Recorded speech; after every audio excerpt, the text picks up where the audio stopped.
নিয়মিত সমস্ত রকমের ভালোবাসার গল্প পেতে আমাদের খোকনস ডায়েরি চ্যানেলটিকে সাবস্ক্রাইব করে পাশের বেল আইকনকে ক্লিক করুন।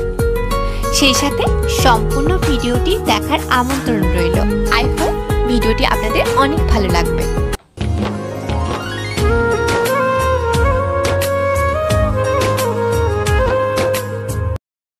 প্রতিদিন গভীর রাতে ধর্ষণের শিকার হন তানিশা। প্রতিদিনই ঘুম ভাঙার পরে সে বুঝতে পারে তার সাথে সেক্স করা হয়েছে। প্রতিদিন ফ্লোরে ঘুম ভাঙার পরে সে দেখতে পায় প্রোটেকশন ও প্রোটেকশনের প্যাকেট ফ্লোরে রয়েছে। প্রতিদিন তানিশা প্রোটেকশনের প্যাকেট সহ প্রোটেকশন ফ্লোর থেকে তুলে ফেলে দেয়, কিন্তু তার সাথে জোরপূর্বক কোনো ধর্ষণ করা হয়নি এটা শিওর তানিশা। মনে হয় যেন তার ইচ্ছেতেই সে ধর্ষণের শিকার হচ্ছে।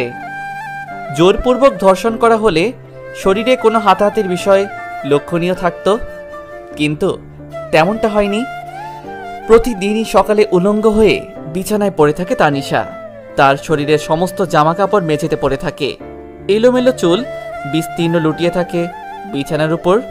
কিন্তু রহস্যের বিষয় এটাই, সে যেভাবে রুম আটকিয়ে ঘুমাতে চায় ঠিক সকালে সেভাবেই সে দেখতে পায় রুম আটকানো আছে। তানিশা বিষয়টা কারোর সাথে কখনো শেয়ার করার সাহস করেনি, তবে তাদের বাড়িতে এমন কেউ নেই যে এমনটা করবে। তানিশার সাথে ওর ভাইয়া এমনটা করবে ভাবতেই ওর নিজেরই অপরাধ বোধ জাগ্রত হয়। আমার মায়ের পেটের ভাইয়ার সম্পর্কে আমি এসব কি ভাবছি?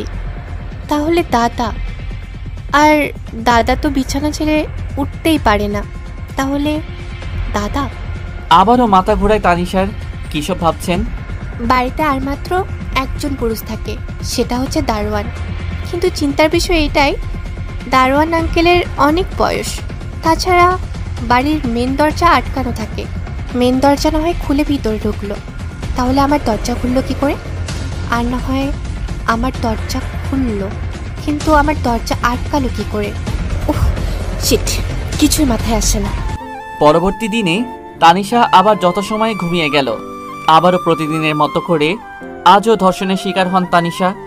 আজও প্রোটেকশন ফ্লোরে পায় তানিশা, তবে কেন জানি তানিশা অন্যরকম হয়ে যাচ্ছে। কি হয়েছে তানিশা তোর? না ভাবি, আমার কিছু হয়নি। তাইলে তোকে এমন দেখাচ্ছে কেন? কিছু না ভাবি, এমনিতেই। তোর কি যেন হয়েছে, আমি বলি কি, তুই কয়েকদিন গ্রামের বাড়ি থেকে ঘুরে আয়, আম্মু আব্বুর সাথে দেখা করে আয়, দেখবি সকল কিছু ঠিক হয়ে যাবে। ওকে ভাবি, ভাইয়াকে বলো আজকে যেন ট্রেনের টিকিটটা কেটে রাখে, আমি আজকেই বাড়িতে যাব। ওকে। তানিশা ট্রেনে উঠে বসে আছে, আর ওর ভাইয়া ভাবি এগিয়ে দিতে এসেছে। দেখে শুনে যাস বোন। ওকে ভাইয়া। বাসায় গিয়ে কিন্তু ফোন করবি। ঠিক আছে। ট্রেন তার নিজস্ব গতিতে চলছে। তানিশা ভাবছে, আমি আমার আপন ভাইয়ার সম্পর্কে কি না কি ভেবেছিলাম। ছি ছি ছি। আম্মু, আজকে তোমার সাথে ঘুমাবো। ওকে মা, ঠিক আছে। তনিমা? জি বাবা। কেমন চলছে তোমার পড়াশুনো? ভালো বাবা। তোমার ভাইয়ার ব্যবসা বাণিজ্য কেমন চলছে? ভালো।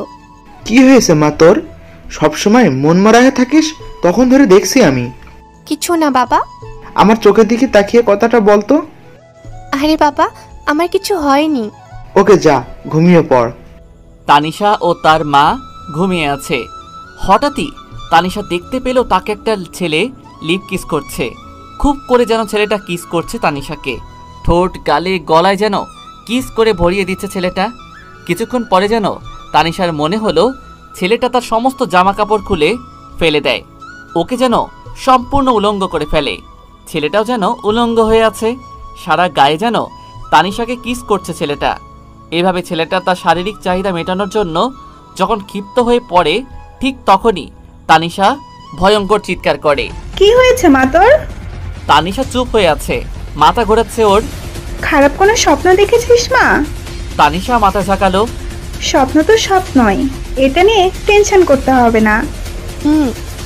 এইভাবেই কয়েকদিন তানিশা ওর আব্বু আম্মুর সাথে সময় দিল, কিন্তু কোনো রাতে খারাপ কিছু হয়নি। তারপর তানিশা আবার ব্যাক করলো ওর ভাইয়ার কাছে ঢাকায়। তানিশা ঢাকায় কলেজের ইন্টারমিডিয়েট প্রথম বর্ষের স্টুডেন্ট, তবে তাকে দেখলে মনে হবে না যে সে মাত্র ইন্টারমিডিয়েট স্টুডেন্ট। তাকে দেখলে মনে হয় সে অনেক আগেই ইন্টারমিডিয়েট চুকিয়েছে। রাতে তানিশা ওর ভাবি, ভাইয়া, দাদা ডিনার করছে। তানিশা, বাবা মা কেমন আছেন? ভালো। আচ্ছা, তুই এত মন খারাপ করে থাকিস কেন বলতো? এমনিতেই ভাইয়া। আমার কাছে শেয়ার না করলে তোর ভাবির কাছে তো শেয়ার করতে পারিস। কিছু হয়নি ভাইয়া। আজকের রাতে তানিশার কেন জানি খুব ভয় ভয় করছে, কারণ এই বাড়িতে আসলে তানিশা ধর্ষণের শিকার হয়। আজও তার বিপরীত কিছু ঘটল না, তবে একটা জিনিস আলাদা ঘটেছে। সেটা হচ্ছে আজকে ফ্লোরে কোনো প্রকার প্রোটেকশনের প্যাকেট বা প্রোটেকশন পাওয়া যায়নি। তানিশা ভাবছে তার মানে আজকে আমাকে প্রোটেকশনবিহীন। আর ভাবতে পারছে না তানিশা কে করছে তার এত বড় সর্বনাশ, কেন করছে, কি অপরাধ করেছে তার কাছে। হাজারো চিন্তা ঘুরপাক খাচ্ছে তানিশার মাথায়। পরিশেষে আজকে তানিশা ওর বেস্ট ফ্রেন্ড মিমের সাথে বিষয়টা শেয়ার করে। মিম বিষয়টা শুনে হাসতে হাসতে মারা যাওয়ার উপক্রম হয়ে গিয়েছে। আমি সিরিয়াস কথা বলছি আর তুই হাসিস, তাই না? কি করব তাইলে? আচ্ছা, আমার মনে হয় তোকে প্রতিদিন ভূত ধর্ষণ করছে। মজা বাদ দে, আমি যা বলি শোন। বল। তুই আজকে আমার সাথে থাকতে পারবি? পাগল নাকি? বাসায় কি বলবো? বাসায় যা বলার আমি বলবো। ওকে, থাকবো। আমি আর মিম শুয়ে আছি। তানিশা, আজকে আমরা একসাথে জেগে থাকবো। কেন? কে আসে আমার ঘরে সেটা দেখবো আজকে। কে আর আসে? ভূত আসে। প্লিজ, আজকে আমরা জেগে থাকবো। ওকে, ঠিক আছে। আর হ্যাঁ, আমি তো আবার ঘুম পাগল। আমি ঘুমিয়ে গেলেও তুই ঘুমিয়ে যাবি না কিন্তু। ওকে, ঠিক আছে। ফজরের আজানে ঘুম ভেঙে যায় তানিশার। ঘুম ভাঙার পরে তানিশা লক্ষ্য করে আজও সে ধর্ষণের শিকার। কিন্তু মিম গেল কোথায়? পরে তানিশা ফ্লোরে থেকে ওর জামা তুলে গায়ে জড়িয়ে নেয়। কিন্তু চিন্তার বিষয়, মিম হঠাৎই উধাও হয়ে গেল কি করে? মিম তো ওর পাশেই নিদ্রাবিহীন গগনতলে প্রেমের আলাপ করছিল ফোনে, আর ও ঘুমিয়ে গিয়েছিল। মিমকে সারা বাড়ি খোঁজার পরেও চরণ মিলল না। তানিশা যেন ভয়ে জমে যাচ্ছে। একসাথে দুজন নিদ্রাহীনভাবে শুয়েছিলাম। আমি আগের দিনের মতো করেই ধর্ষণের শিকার হলাম। কিন্তু মিম হঠাৎই হাওয়া হয়ে যাওয়ার কারণটা কি? হঠাৎই ছাদের দিকটায় তানিশা কারো পায়ের আওয়াজ পায় ভীষণভাবে। আস্তে আস্তে ধরে গভীর ভয় আগাতে থাকে ছাদের দিকে। ছাদে গিয়ে তানিশা হতভম্ব। পুরো ছাদ পুরো দমে ফাঁকা। ছাদের রেলিং ঘেঁষে দাঁড়িয়ে থাকে কিছুক্ষণ তানিশা। খুব ভয় জাগ্রত হয়েছে তানিশার ভিতরে। কিন্তু ধর্ষণের বিষয়ে সঠিক তথ্য পেতে এসব করতে হচ্ছে তানিশার। আর তানিশা বুঝতে পারে রাত এখনো অনেক রয়েছে, কারণ এখনো চারিদিকে ঝকঝক করছে জ্যোৎস্না আলোয়। তার মানে তার কানে আসা আজানটা ভুল ছিল মানে হয়তো সে ভুল শুনেছিল। ততক্ষণ তানিশা দেখতে পায় কেউ একজন তাদের বাড়ির গেট দিয়ে বেরিয়ে যাচ্ছে চাদর মুড়ি দিয়ে। তানিশা তখন ভাবতে থাকে, এই সেই ব্যক্তি যে আমাকে ধর্ষণ করে প্রতিটি রাত। কেন এমন করে? কি করেছে আমি তার কাছে? বিষয়টা আমার জানতেই হবে। তানিশা পিছু নিতে থাকে চাদরে মোড়ানো মানুষটার। হঠাৎই পিছু নিতে তানিশা হারিয়ে ফেলে মানুষটাকে। তানিশা ততক্ষণে বুঝতে পারে সে একটা নদীর ঘাটে পৌঁছে গিয়েছে। এই ঘাটটায় তানিশার কেমন জানি চেনা চেনা লাগছে। চোখের সামনে ঘাটের ভেসে আসা স্মৃতি মনে পড়েও আসছে না। তবে তানিশা শিওর যে এর আগে ও এখানে কখনো আসেনি। কিন্তু চেনা জায়গায় চেনা স্মৃতি, এমনটা মনে হচ্ছে যেন তানিশার কাছে। জ্যোৎস্না প্লাবিত নিশিরাত। তানিশা তাকিয়ে দেখল নদী গভীর ঘুমে আচ্ছন্ন। নদীর কোনো কোলাহল কানে ভেসে আসছে না তানিশার কানে। তানিশা নিজেকে আবিষ্কার করে সে জনমানবহীন ঘাটে এসে উপস্থিত। কোনো প্রকার জিন মনুষ্য নেই। তানিশার খুব ইচ্ছে করছে নৌকা করে এখন ঘুরতে, কিন্তু কোনো প্রকার ঘুরতে যাওয়ার ওয়ে না থাকায় নদী ভ্রমণ হলো না তানিশার।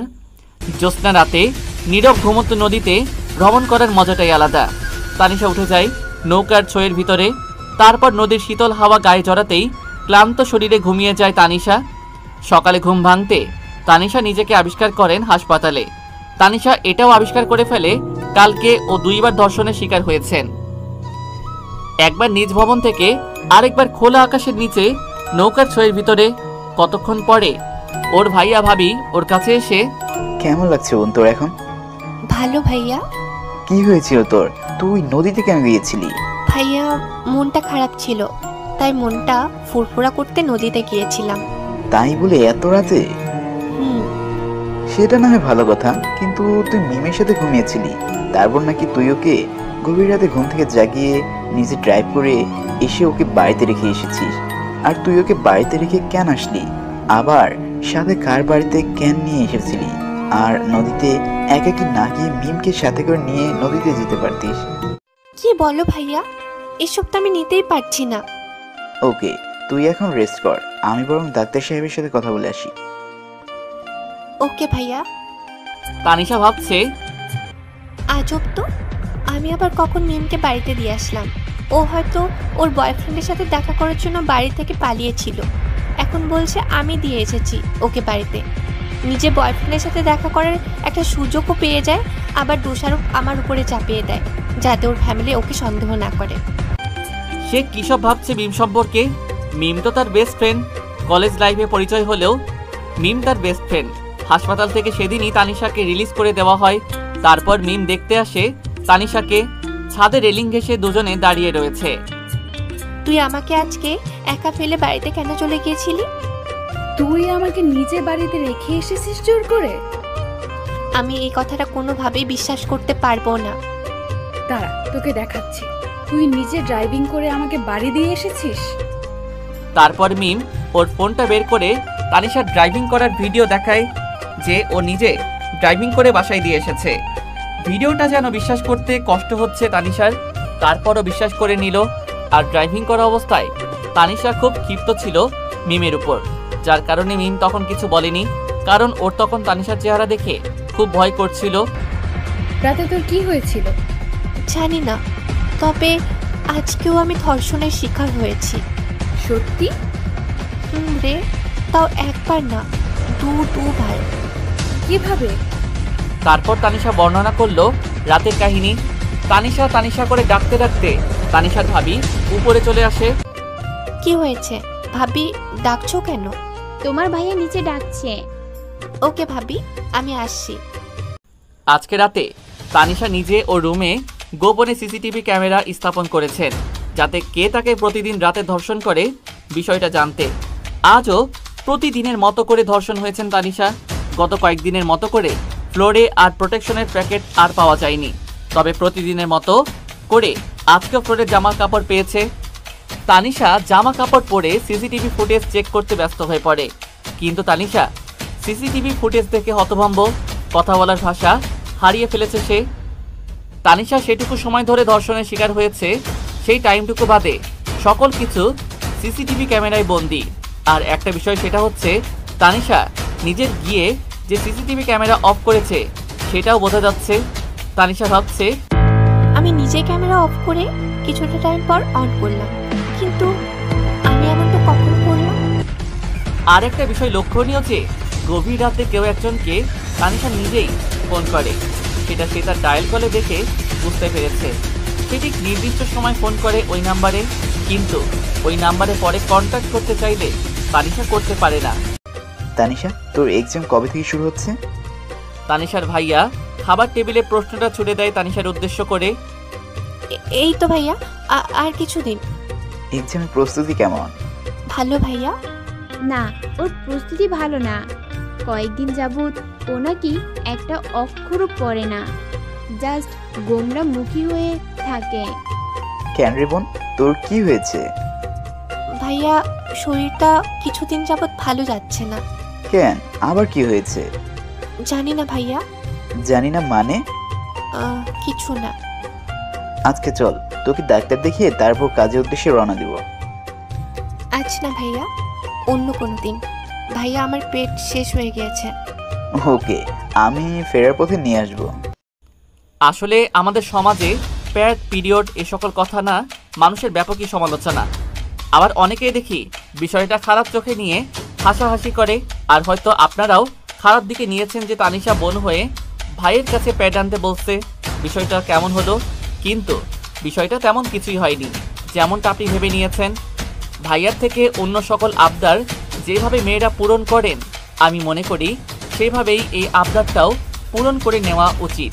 কারণ অনেক সময় কোনো মেয়ে প্যাড কোনো দোকান থেকে কিনতে গেলে সংকোচ বোধ করে, আবার লোকলজ্জার ভয়েও কিনতে গিয়েও ফিরে আসে, আবার অনেক ভিড়ে মাঝে লজ্জায় কিনতে পারে না, আবার মানুষ হয়তো কেনার সময় দেখে হাসাহাসি করবে, এমনটা ভয়ও হয় মেয়েদের। তাই বলি কি, সমাজের মানুষগুলো কেমন যেন, তাই আপনার ভাইয়া বা আব্বুকে কোনো সংকোচ বাদেই বিষয়টা আবদার করবেন। এই কথাগুলোর মধ্যে ভুল হয়ে থাকলে বা কেউ খারাপভাবে নিলে আমার কিছু করার নেই, তবে খারাপ নিলে বা ভুল ভাবলে ক্ষমার আদর্শে দেখবেন। যাই হোক, চলুন গল্পে ফেরা যাক। রাতে তানিশা জোর করে পড়তে বসেছে, ইচ্ছার বিরুদ্ধে অন্তরালে পড়তে বসেছে, কিন্তু পড়ায় কোনো প্রকার মনোযোগ স্থাপন নেই, শুধু ভাবছে কি করেছি আমি, যার জন্য ওই মানুষটা আমার সাথে এমনটা করছে? আমি হয়তো বড় কোনো অপরাধ করিনি, তাহলে কেন এমনটা করছে আমার সাথে? তানিশা 10টার দিকে নিদ্রাহীনভাবে খাটের সাথে হেলান দিয়ে বসে আছে। তানিশা কেন জানি ভেঙে পড়েছে। রোজ রোজ একজন অচেনা কেউ এসে ধর্ষণ করে যাচ্ছে, আর আমি তার ধর্ষণে জড়াজড়িত হয়ে মরণের দিকে মর্দনকারী হয়ে যাচ্ছি। তানিশার এটা বিশ্বাসী যে তাকে কোনো অচেনা মানুষ ধর্ষণ করছেন, কোনো প্রকার ভূত প্রেত না। কারণ তানিশা জানে যে ভূত প্রেত নামে আসলে কিছুই নেই।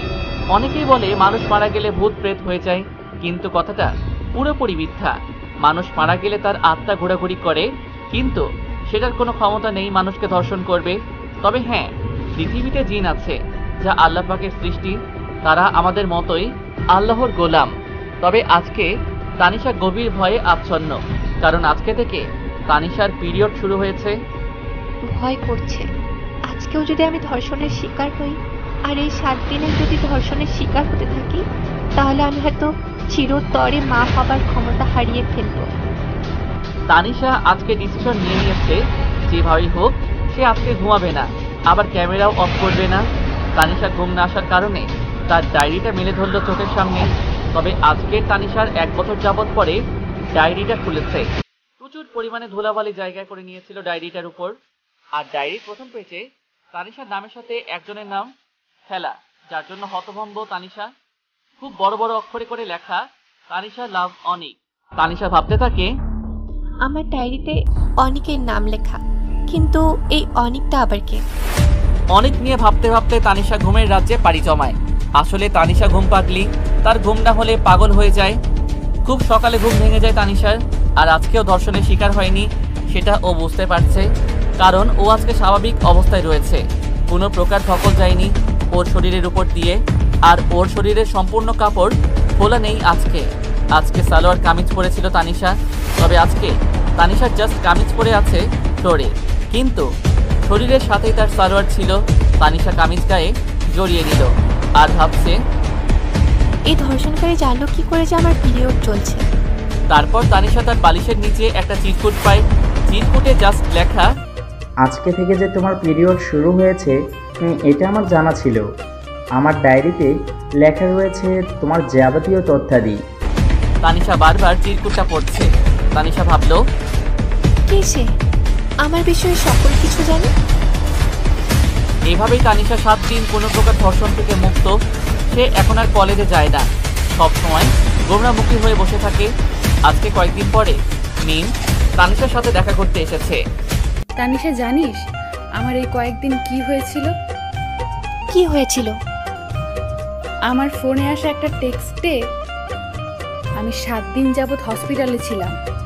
তুই হাসপাতালে ছিলি, সেটা আগে বলিসনি কেন? আর তোর ফ্যামিলির কেউ তো আমাকে কিছু জানায়নি। আসলে আমি মানা করেছিলাম যেন তোকে বিষয়টা জানানো না হয়। তোর ফোনে কি এমন টেক্সট এসেছিল যার জন্য তোকে 7 দিন যাবৎ হাসপাতালে থাকতে হয়েছিল? আসলে তোর ধর্ষণের বিষয়ে আমি মনে করেছিলাম হয়তো এটা তোর মনের ভুল, নয়তো কোনো ভূত প্রেত এমনটা করেছে, কিন্তু আসলে এমনটা না রে, তোকে একজন মানুষই ধর্ষণ করেছে। সেটা আমিও জানি। তা তোর ফোনে কি এমন টেক্সট এসেছিল? টেক্সটে ছিল তুই কিসের কারণে সেদিন তানিশার সাথে ছিলি, আর তুই কিসের জন্য তানিশার ধর্ষণের বিষয় বিশ্বাস করছিলি না।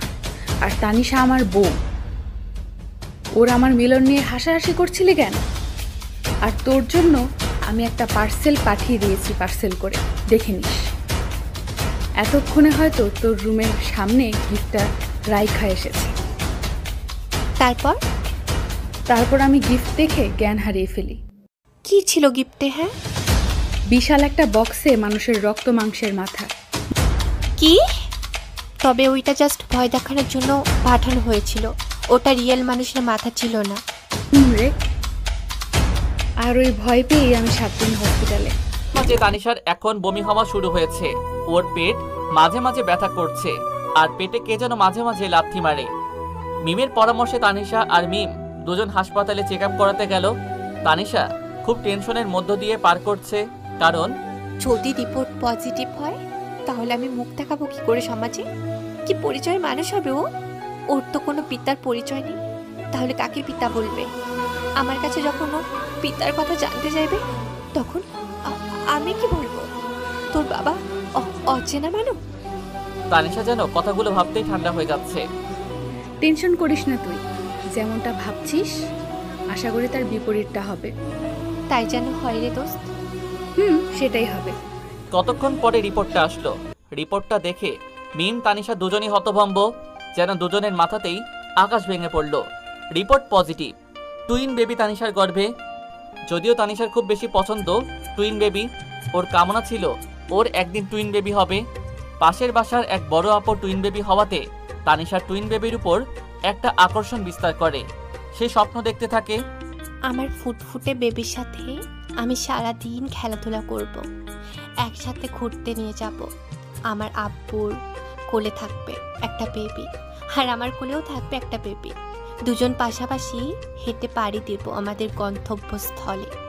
আমরা দুজন সেখান থেকে রিকশায় পাশাপাশি বসে বাসায় ফিরব। প্রতিদিন ওর বাবা বারবার অফিস থেকে ফোন করে আমার বেবির খোঁজ খবর নেবে। আবার ছুটির দিন আমাকে আর আমার বেবিকে সাথে করে নিয়ে আমরা পাড়ি দেব উদ্দেশ্যস্থলে। কিন্তু আজকে তানিশা টুইন বেবির কথা শুনতেই মুখটা মলিন হয়ে ওঠে। মুখের দিকে চাওয়া যাচ্ছে না কোনোভাবে, কারণ এই বেবির বাবা নেই। বেবিগুলো অবৈধ সন্তান পরিচয়ে বেড়ে উঠবে সমাজে, সবাই ওদের নিয়ে হাসি তামাশা করবে। এটা আমি সহ্য করতে পারবো না। এই সকল কথা তানিশার মাথায় ঘুরপাক খাচ্ছে। দোস্ত, কি করবি এখন? জানি না রে। আমি একটা কথা বলি, শুনবি তো আমার কথা? বল। আমি বলি কি, তুই পিল খেয়ে নে, বাচ্চাগুলো নষ্ট করে ফেল। মিম, চিল্লাচিল্লি কেন করছিস? এটা একটা পাবলিক প্লেস। তাই বলে আমার সন্তানকে নষ্ট করব কেন? আমার সন্তান? কি সুন্দর করে কথাটা বলছে। তুই জানিস এই সন্তানের বাবাকে? আর কার পরিচয়ে ওরা বড় হবে? কিভাবে মুখ দেখাবে সমাজে? তোর কি মুখ থাকবে? যদি সমাজ থেকে আমাকে বিতাড়িত করা হয় তারপর আমি এই সন্তানটাকে নষ্ট করব না, কারণ ওদের দুনিয়াতে আনার দায়িত্ব আমার। ওরা তো কিছু করেনি যার জন্য ওদের নষ্ট করে দিতে হবে। হয়তো আমি কারো ধর্ষণের শিকার হয়ে আমার গর্ভে সন্তান এসেছে, এতে আমার আর সন্তানের তো কোনো প্রকারের দোষ নেই। দোষ যদি কেউ করে থাকে তাহলে সেটা হলো ওই ধর্ষক করেছে, ধর্ষক। যা পারিস তুই করগা, আমি গেলাম। তানিশারা হাসপাতালে যায় সন্ধ্যা রাত্রি, আর রিপোর্ট পেতেও সকল কাজে 11টা বেজে যায়। মিম একাকী বাড়ি ফিরছে। তাদের বাড়ির রাস্তা একটু নির্জন। মিম বারবার পিছন ফিরে তাকাচ্ছে, ওর মন বলছে কেউ একজন ওকে ফলো করছে, কিন্তু মিম বারবার পিছন দিকে তাকিয়ে দেখে পিছনে কেউ নেই। হঠাৎই একজন মুখোশধারী মানুষ মিমের সামনে চলে আসে। কে আপনি? এইভাবে কেন পথ আটকালেন? আমি টুইন বেবির বাবা। মানে আপনি সেই ধর্ষক? না, আমি দর্শক না। তাহলে? তানিশা আমার বউ। বউ হলো কি করে? ওর তো বিয়েই হয়নি। বিয়ে হয়েছে। কার সাথে? আমার সাথে। আপনি তো ধর্ষক। হ্যাঁ, আমি দর্শক, তাতে তোর কি? এখন বল, তুই আমার টুইন বেবিকে নষ্ট কেন করতে বলেছিস? আপনি কিভাবে জানলেন আমি বেবি নষ্ট করতে বলেছি? আমি জানি তুই কি বলেছিস তানিশাকে। কাজটা মোটেও ঠিক করিস নাই। মিম পিছাতে পিছাতে একটা বড় গাছের সাথে বন্দী হয়ে যায়, আর মুখোশধারী খুব কাছে মিমের। যা করার ঠিকই করেছি, কেন করব না এমনটা? কি পরিচয়ে মানুষ হবে ওর অবৈধ বেবিগুলো? আর ও নিজেই বা কি করে মুখ দেখাবে সমাজে? সেটা আমাদের ব্যাপার, তুই কেন আমাদের সন্তানকে নষ্ট করতে বলবি? বলেই মিমের গলা টিপে ধরে। মিম ছাড়ানোর চেষ্টা করছে কিন্তু পারছে না। বল, আর কোনোদিন আমার সন্তান নষ্ট করার কথা বলবি? মিম হাত দিয়ে ইশারা করে বলতে লাগলো, হ্যাঁ বলবো না আর। ভালো থাকিস, আর আমার বেবির মায়ের খেয়াল রাখবি। হ্যাঁ বলার চেষ্টা করলো মিম। তারপর মিমকে ছেড়ে দেওয়া হলো। মিম যেন আধা মরা হয়ে যাচ্ছিল, তার দম বন্ধ হয়ে মারা যাওয়ার উপক্রম হয়েছিল। তানিশা বাসায় গিয়ে নিশ্চুপে শাওয়ার নিতে চলে যায়। অঝরে কান্না করতে থাকে তানিশা। তানিশার কান্নার জল আর শাওয়ারের জল মিশে একাকার, আর তার কান্নার আওয়াজ শাওয়ারের নেওয়ার শব্দে ভাসিয়ে যায়। তানিশা শাওয়ার নিচ্ছে অধিক টাইম ধরে। যদি এমনটা হতো যে আমাকে প্রতিদিন ধর্ষণ করেছে, সে আমার কাছে ক্ষমা চেয়ে নিয়ে আমাকে বিয়ে করার জন্য প্রস্তাব দিল, তারপর টুইন বেবির দায়িত্ব হাতে তুলে নিল, তখন আমাদের একটা সংসার হবে যেখানে দুজন হাসি খুশি আমার বেবিদের নিয়ে জীবন পার করে দেব। হঠাৎই বাস্তবতার ঝড় বয়ে গেল তানিশার মাঝে। সে বুঝে গেল এটা বাস্তবতা আর কাল্পনিক সম্পূর্ণ আলাদা। আর আমি কি সব ভাবছি? সন্তানের মোহে পড়ে সেই ধর্ষক জাস্ট এনজয় করেছে আমার সাথে। সে কেন বিয়ে করবে আমাকে? কেন ঘাড়ে তুলে নেবে আমার সন্তানের দায়িত্ব? আসলে বাস্তবতা বড়ই নির্মম। আর আমি আমার ফ্যামিলিকে কি করে মুখ দেখাবো, যারা আমাকে এতটা বিশ্বাস করে টাকা পয়সা দিয়ে পড়াশোনা চালাচ্ছিল, এখন কি না তাদের মুখে চুনকালি মাখিয়ে বিয়ের আগে সন্তানের মা হয়ে গেলাম। আমার জন্য আমার ফ্যামিলির নাক কান কাটা যাবে। তার চেয়ে বরং আমি নিজেই হারিয়ে যাই আমার নিষ্ঠুর দুনিয়া থেকে। বড্ড বেশি বেইমানি করলো আমার ভাগ্য আমার সাথে। কেন এমনটা হবার ছিল আমার লাইফে? কি এমন পাপ করেছিলাম যার জন্য আমাকে এমন কষ্টের মাঝে জীবন পরিচালনা করতে হচ্ছে? এসব ভাবতে ভাবতে তানিশা হারিয়ে যায় গভীর নিদ্রায়। আর প্রতিদিনের মতো করে আজও ধর্ষণের হাত থেকে রক্ষা পেল না তানিশা। ও রুম গোছাতে বালিশের নিচে একটা চিরকুট পায়। দেখো তানিশা, আমার বেবিগুলো কিন্তু খুব যত্নে আগলিয়ে রাখবে। আমার বেবিদের যেন কোনো প্রকার প্রবলেম না হয়, কোনো প্রকার কষ্ট না হয়। কষ্ট পেলে কিন্তু তোমায় শেষ করে দেব। আর এখন থেকে তুমি কোনো প্রকার কাজ করবে না। আর আমার বেবিগুলো নষ্ট করার চেষ্টা করলে একদম মেরে ফেলে দেব। ভালো মন্দ খাওয়া দাওয়া করবে আর নিজের খেয়াল রাখবে। আর হ্যাঁ, তুমি আমাকে টুইন বেবি গিফট করছো, আর আমারও উচিত তোমাকে কিছু একটা গিফট করা। তাই তোমাকে সামান্য একটা গিফট করলাম। গিফটটা দেখো, তোমার ড্রেসিং টেবিলের উপরে রাখা আছে। তানিশা এইটুকু মাত্র পরে দৌড় দিল ড্রেসিং টেবিলের দিকে। আর সেখানে গিয়ে সে হতভম্ব পুরো। সেখানে রাখা একটা ডায়মন্ডের আংটি আর টুইন বেবিদের নাম সমূহ নিয়ে একটা বই। তানিশা এবার চিরকুটের বাকিটুকু পড়ছে। কি পছন্দ হয়েছে আমার গিফট দেখে? আর বই থেকে সুন্দর সুন্দর নাম রাখবে আমার বেবিদের। আচ্ছা, ভালো থেকো, কালকে আবার আসবো। তানিশা চিরকুটটা পড়ে কেমন যেন বিস্ময়কর, কোনো কিছুতেই মাথায় যাচ্ছে না তানিশার। খুব করে মাথা ঘোরাচ্ছে তানিশার। সবকিছু যেন কেমন ঘোলাটে লাগছে, উল্টো পাল্টা হয়ে যাচ্ছে ওর আবিষ্কার পৃথিবীটা। ওর মাথায় কোনো কিছুই প্রবেশ করছে না। কি করে এমনটা হলো? কে এই মানুষটা যে আমাকে প্রতিদিন তার চাহিদার গাছ বানিয়েছে, আবার আমাকে গর্ভের অভিশাপ শিশুগুলোকে খুব যত্ন করে রাখতে বলছে, আবার আমাকে এত দামি রিং গিফট করলো? আসলে এই ব্যক্তি কে যে শুধু আমাকে ধর্ষণ করে চলে যায়, আবার আমার গর্ভের সন্তানদের আগলিয়ে রাখতে বলে খুব যত্ন করে, আবার আমাকে মেরে ফেলে দেওয়ার হুমকি দেয়? তানিশা, আমার একটা জায়গাতে ঘুরতে যাচ্ছি, তুই চল, আমাদের সাথে যাবি। তানিশার ভাইয়া তানিশার দিকে কথাটা ছুড়ে দিল খাবার টেবিলে। না ভাইয়া, তোমরা যাও, আমি যাব না। কেন যাবি না? চল যাই, মনটা ভালো হয়ে যাবে। না ভাবি, তোমরা যাও, আমি যাব না। চলো না আন্টি, যাই আমাদের সাথে। রাইসা হলো তানিশার ভাবি ভাইয়ার কোলজোরে আসা আদরের সন্তান। খুব বেশি মিষ্টি দেখতে, যেমন দেখতে মিষ্টি তেমন চালচলন ভারী মিষ্টি। ওর দাঁতগুলো দেখতে খুব ভালো, ছোট ছোট দাঁত দেখতে যেন পিচ্চি রাজকন্যার মতো। খুব বেশি চঞ্চল, চড়ুই পাখির মতো। সবার সাথে মিশতে জানেও, যে দেখবে তারই আদর করতে ইচ্ছে করবে খুব। রাইসা খুব ভালো স্টুডেন্ট, ক্লাসের ফার্স্ট গার্ল। ওকে মামুনি, চলো যাব। গাড়িতে উঠে বসেছে সবাই। তানিশার ভাইয়া নিজে ড্রাইভিং করছেন। গাড়ি চলছে তার গতিসীমায়।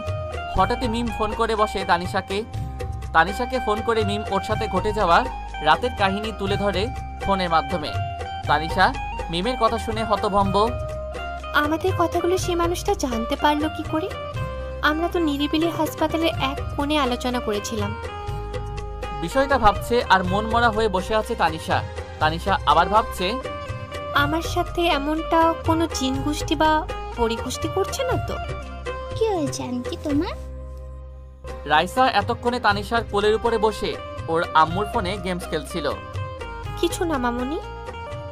তাহলে তোমার ফোনে একটা ফোন আসতে ধ্বংসপ্রাপ্ত মুখ হয়ে গেল কেন তোমার?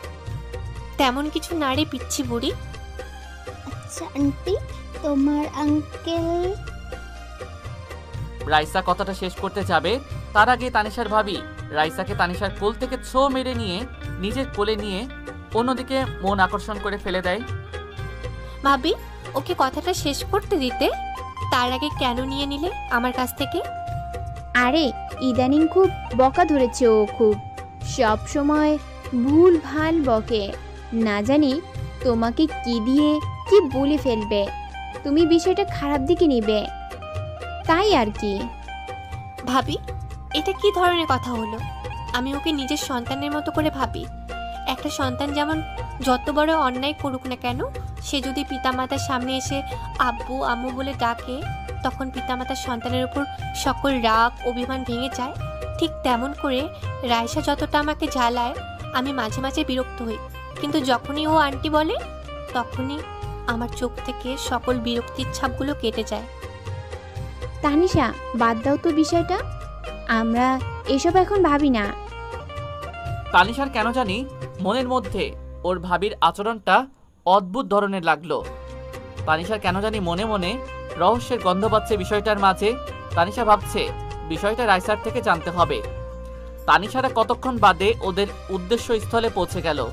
আসলে তাদের উদ্দেশ্য ছিল শিশু পার্কে, কিন্তু শিশু পার্কে কোনো প্রকার ফ্যামিলি নিয়ে যাওয়ার মতো পরিবেশ না থাকায় তানিশার ভাইয়া একটা রেস্টুরেন্ট প্লাস কফি হাউসের উদ্দেশ্যে রওনা হলো। আসলে এখন আর শিশু পার্কে শিশুদের কোনো প্রকারের সমাবেশ ঘটে না। এখন এটা প্রেমিক প্রেমিকাদের রোমান্স করার জায়গা।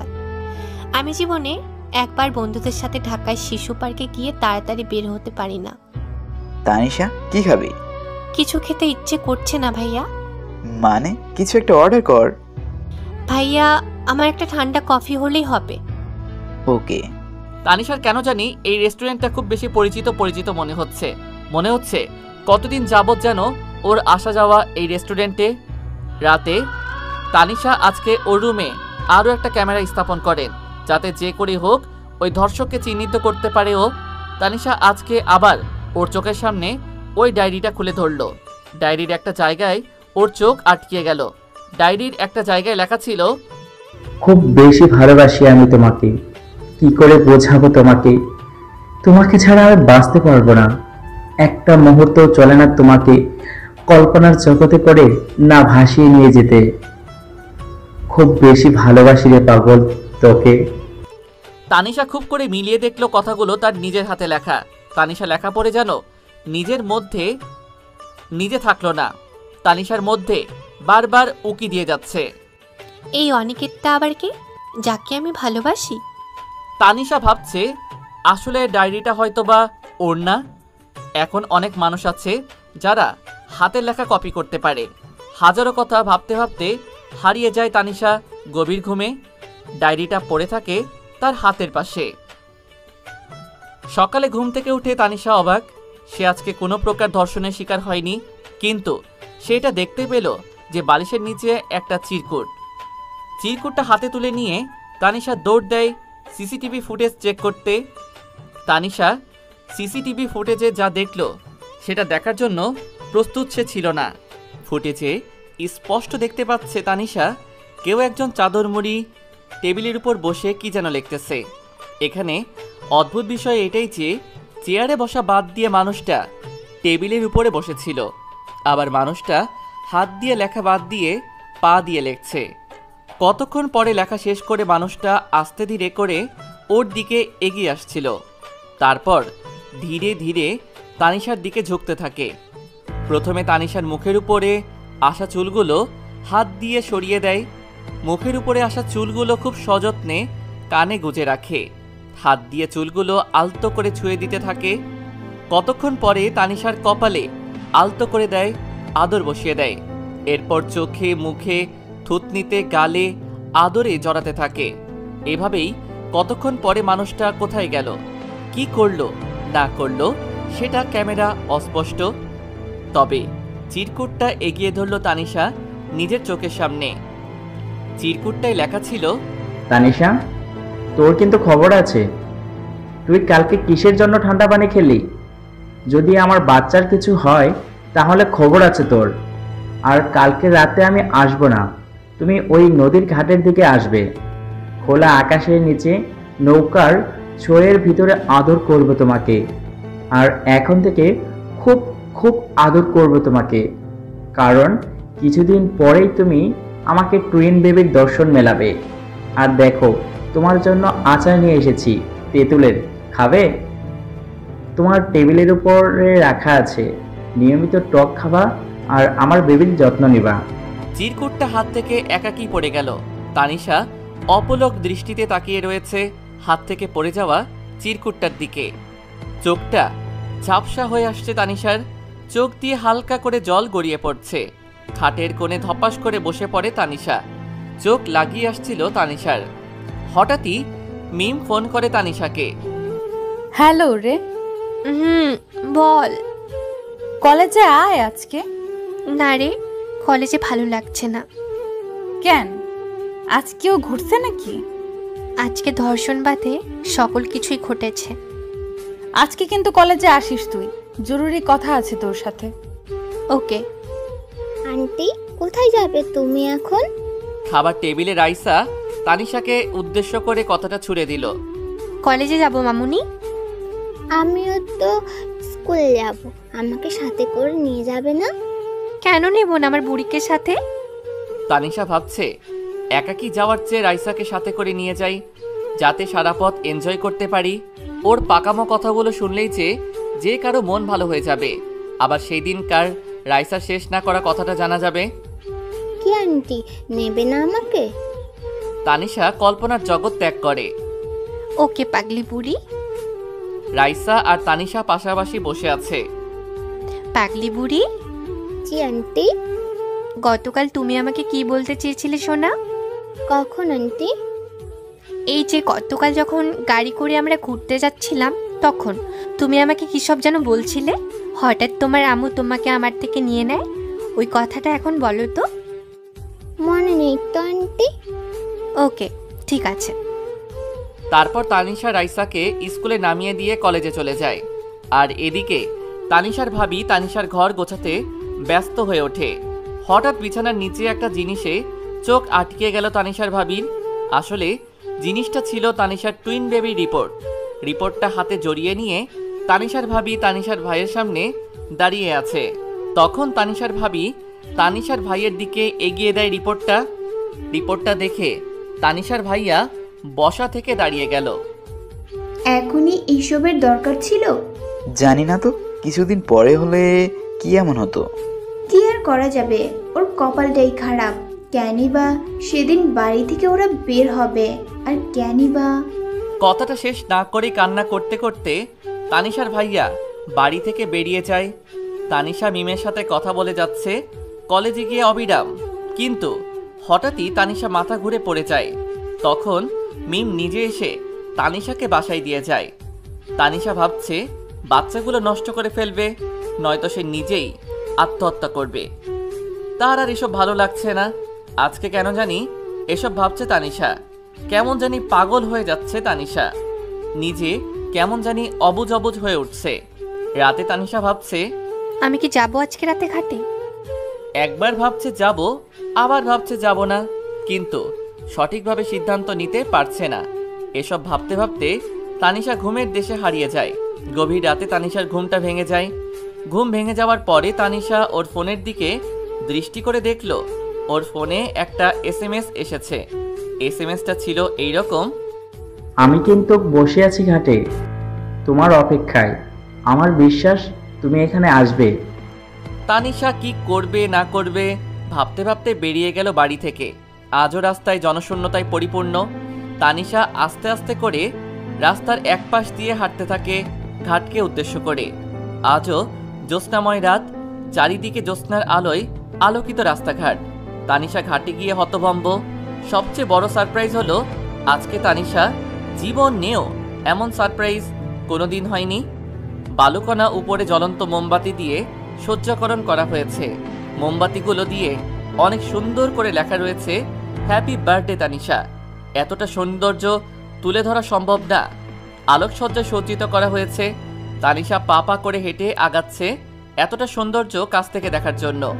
তানিশার নিস্তব্ধতায় হেঁটে চলেছে। ওর চোখকে ও নিজেই বিশ্বাস করতে পারছে না এত সৌন্দর্য উপভোগ করতে পারছে। ভাবনার জগতের মধ্যে ও যেতে পারছে না তানিশা।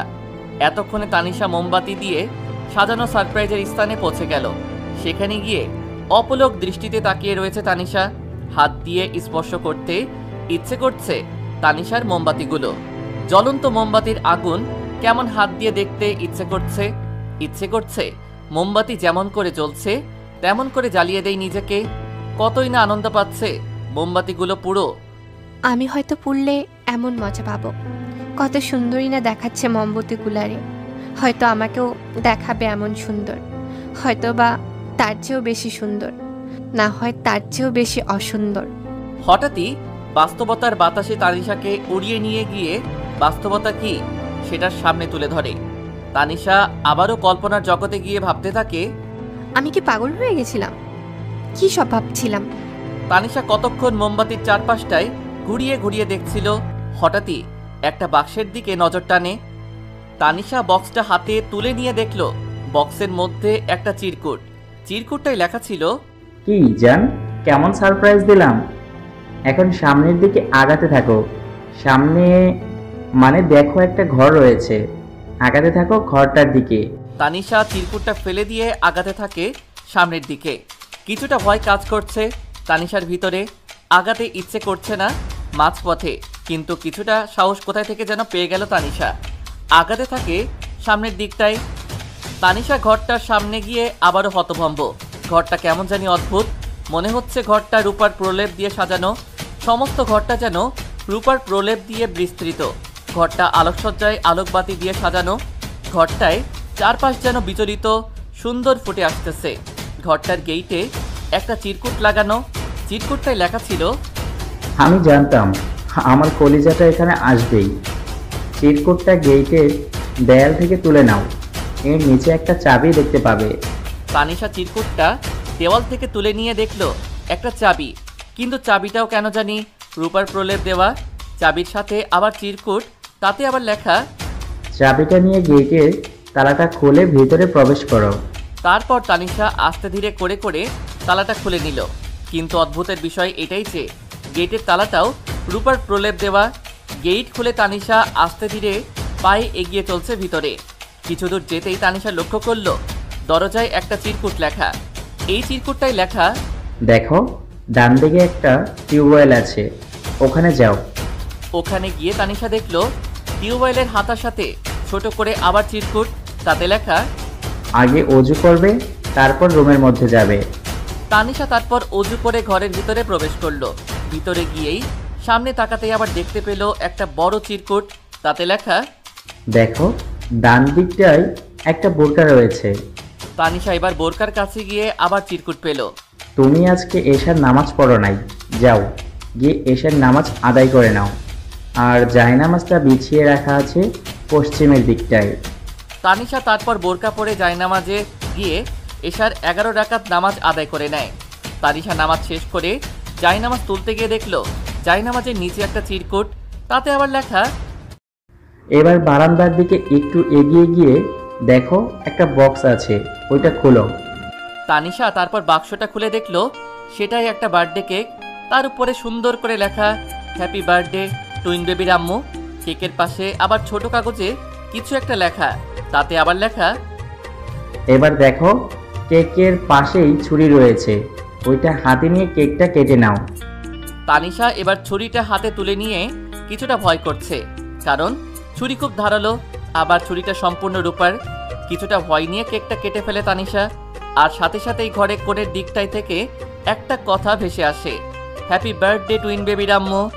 তানিশা কেকটা কেটে হালকা করে হাতে নিয়ে আগাতে থাকে ঘরের কোণার দিকটায়, কিন্তু সেখানে কেউ ছিল না। তানিশা তখন ভাবছে তাইলে কথাটা কোথায় থেকে আসলো। পরে খেয়াল করলো পাশে একটা সাউন্ড বক্স থেকে কথাটা ভেসে আসছিল। তানিশা তখন সাউন্ড বক্সের দিকে আগাতে থাকে, আর সেখানে গিয়ে দেখে সাউন্ড বক্সের সাথে আবার একটা চিরকুট। এইটাই আবার লেখা, এবার বোরকাটা খুলে নাইটিটা পরে নাও, আর শোনো বাথরুমে গিয়ে চেঞ্জ করবে। তাছাড়া কিন্তু আমি সব কিছু দেখে নেব। আর দেখলেই বা কি, আমরা তো আপনজন, তাই না? তাই তুমি রুমে নাইটটি পরে নাও, বাথরুমে যেতে হবে না। আর দেখো বিছানার উপরে নাইটটি রাখা আছে। তানিশা চিরকুটটা ফেলে রেখে হাঁটা দেয় বিছানার দিকে। তানিশা বিছানার পাশে গিয়ে আবার অবাক, খুশি, কারণ নাইট ড্রেসটা ছিল ওর প্রিয় রঙের। তানিশার প্রিয় রং কালো, কালো রঙের নাইটি ড্রেস, ভাবতে পারছেন তো একবার কেমন না নাইটি ড্রেসটা। আরও অবাক হয় কারণ পালঙ্কটা ছিল রূপার, খুব বেশি সুন্দর পালঙ্কটা। পালঙ্কের উপরে কালো চাদর বিছানো, কালো বালিশের কভার, মোট কথায় বিছানাটা কালো রঙে বিস্তৃত। তানিশা নাইট ড্রেসটা হাতে তুলে নিয়ে ভাবতে লাগলো কি করবে এখন, ঘরে চেঞ্জ করে নিব নাকি বাথরুমে যাব। কিছুটা সময় সিদ্ধান্ত নিয়ে আগাতে থাকে বাথরুমের দিকে। তানিশার কি যেন হয়েছে, কিসের জন্যই বা একটা SMS এর কবলে পড়ে এখানে আসতে হবে আর এসব করতে হবে। তবে তানিশা আজকে খুব বেশি খুশি, কারণ সবচেয়ে বড় সারপ্রাইজ হয়েছে সে আজকে। সে তার ভালোবাসার কেউ না হলেও, দর্শক হলেও কেন জানি তানিশার আজকে খুব বেশি ভালো লাগা কাজ করছে ওর উপর। অত্যন্ত মৃদু হাসি, চুরির আওয়াজ, পায়ে হাঁটার স্টাইল বিরাজ করছে তানিশার মাঝে। তানিশা বাথরুমে ঢুকে গেল সহিষ্ণুতাভাবে, তার কেন জানি খুব বেশি ভালো লাগা বিরাজ করছে। সেখানে গিয়ে আবার আরেকটা চিরকুট পেয়ে যায়, সেখানে লেখা, আমি জানতাম তুমি এখানে আসবে, কারণ তোমার মাঝে ভয় ছিল যদি আমি তোমার ড্রেস চেঞ্জ করা দেখে ফেলে দিই। যাই হোক, এখন তুমি বিছানায় উঠে যাবে ঘুমাতে, আর ঘুমাতে যাওয়ার আগে বালিশের নিচে একটা তোমার জন্য উপহার আছে, ওইটা দেখে নেবে। তানিশা চেঞ্জ করে বিছানায় উঠে গেল আর বালিশের নিচে হাত দিয়ে উপহারটা বের করে নিল। উপহারটা চোখের সামনে ধরতেই তানিশার বাকরুদ্ধ হয়ে গেল, কারণ উপহারটা ছিল হীরের নেকলেস। নেকলেসের পাশে আবার আরেকটা চিরকুট, তাতে লেখা, কি হলো, অবাক হচ্ছ? অবাক হওয়ার কিচ্ছু নেই, ঘুমিয়ে যাও, নেকলেসটা গলায় জড়িয়ে। তানিশা তখন চিরকুটটার কথা মতো নেকলেসটা গলায় জড়িয়ে নেয় ও ঘুমিয়ে যাওয়ার প্রস্তুতি নিতে থাকে। চাদর জড়িয়ে নেয় গায়ে ঘুমানোর জন্য। তানিশা ভাবছে কি সব করছে আমার সাথে, এমনটা তো হবার কথা নয় আমার সাথে। আমার সাথে কেন এমনটা হচ্ছে? আর আজকে যে এতটা কিছু আয়োজন করেছে তাকে অসংখ্যভাবে ধন্যবাদ। কি সব আবল তাবল ভাবছে তানিশা, নিজের মাথায় নিজেই হাত দিয়ে সামান্য আঘাত করে বসে। হঠাৎই কি সব ঘটছে ওর সাথে, এসব ভাবতে ভাবতে ঘুমিয়ে গেল তানিশা। ফজরের আজানের আওয়াজে ঘুমটা ভেঙে যায় তানিশার। তানিশার চারদিকে তাকিয়ে দেখে সে একটা বালিকণার মাঝে উলঙ্গ হয়ে অবস্থায় পড়ে আছে, আর তার কাপড় পরে আছে পাশে, আর তার পাশে পড়ে আছে একটা বিশেষ প্রোটেকশনের প্যাকেট, কিন্তু তার গলায় রাতের সেই নেকলেসটা এখনো জড়িয়ে আছে। কিন্তু সেই ঘরটা আর নেই, সম্পূর্ণ উধাও। আর তানিশার এটা বুঝতে বাকি রইল না যে তার সাথে মাত্রই সঙ্গম শেষ হয়েছে, তার মানে সেক্স কার্য শেষ হবার কিছুক্ষণ পরেই সে জাগ্রত হয়ে ওঠে। তানিশা তখন তাড়াতাড়ি করে জামা কাপড়গুলো পরে নেয়, আর তানিশা তখন কিছু দূরত্বে একটা বাড়ি দেখতে পায়। তানিশা ভাবছে একটু আগে না কোনো বাড়ি ঘর দেখতে পেলাম না, কিন্তু এখন বাড়িটা কোথায় থেকে এলো? তাহলে কি আমার চোখে প্রবলেম হয়েছে কোনো প্রকার? আমি কি অন্ধ হতে চললাম? আমার কি তাহলে সব সময় এখন থেকে অন্ধ হয়ে কাটাতে হবে? আমার নামের পাশে কি একটা পদবি যোগ হচ্ছে না তো আবার? পদবিটা হবে এমন, ওই দেখ তানিশা কান্না যাচ্ছে, ওই দেখ তানিশা কান্নার টুইন বেবি। এসব কথা ঘুরপাক খাচ্ছে তানিশার মনের মাঝে। তানিশা এবার উঠে দাঁড়ালো, হাঁটতে থাকে আমার বাড়িটার দিকে। বাড়িটার সামনে গিয়ে তানিশা দেখলো রাতের দেখা বাড়িটার মাঝে এই বাড়ির কোনো প্রকার অমিল নেই।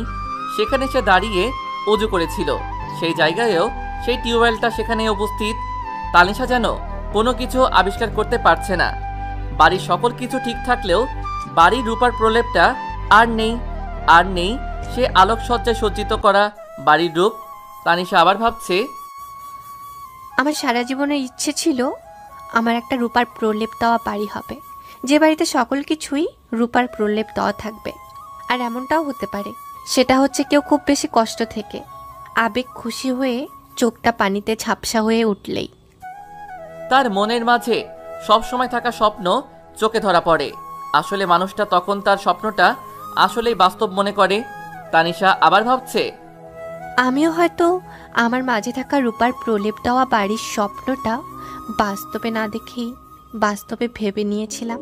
কিন্তু এখানে কথা হচ্ছে এটাই যে আমি রাতে খাটে ঘুমালাম, কিন্তু বালিকোনার উপরে কেমন করে চলে আসলাম। রহস্য খুঁজে পাচ্ছে না তানিশা সূর্য উদয় হবার আগেই বাড়িতে গমন করে। ওর ভাবি ভাইয়া ঘুম থেকে ওঠার আগেই তানিশা বাড়িতে ঢুকে যায়। সবার চোখ ফাঁকি দিয়ে বাহিরে চলে যায়, আবার সবার চোখ ফাঁকি দিয়ে বাসায় প্রবেশ করে। কিন্তু সবার চোখ ফাঁকি দিতে পারলেও তানিশা বাড়ি ফেরার সময় রাইসার চোখ ফাঁকি দিতে পারিনি। রাইসা পানি খেতে বাহিরে আসাতে চোখ বন্দি হয়ে যায় যে তার আন্টি বাহির থেকে ফিরছে। রাইসার ছোট্ট মনে প্রশ্ন জাগে, আন্টি কোথায় গিয়েছিল? জানতে হবে আন্টির থেকে বিষয়টা। তানিশা গভীর ঘুমে আচ্ছন্ন। রাইসা গিয়ে ডাকাডাকি করছে তানিশাকে। সবাই খাবার টেবিলে ওয়েট করছে তানিশার জন্য।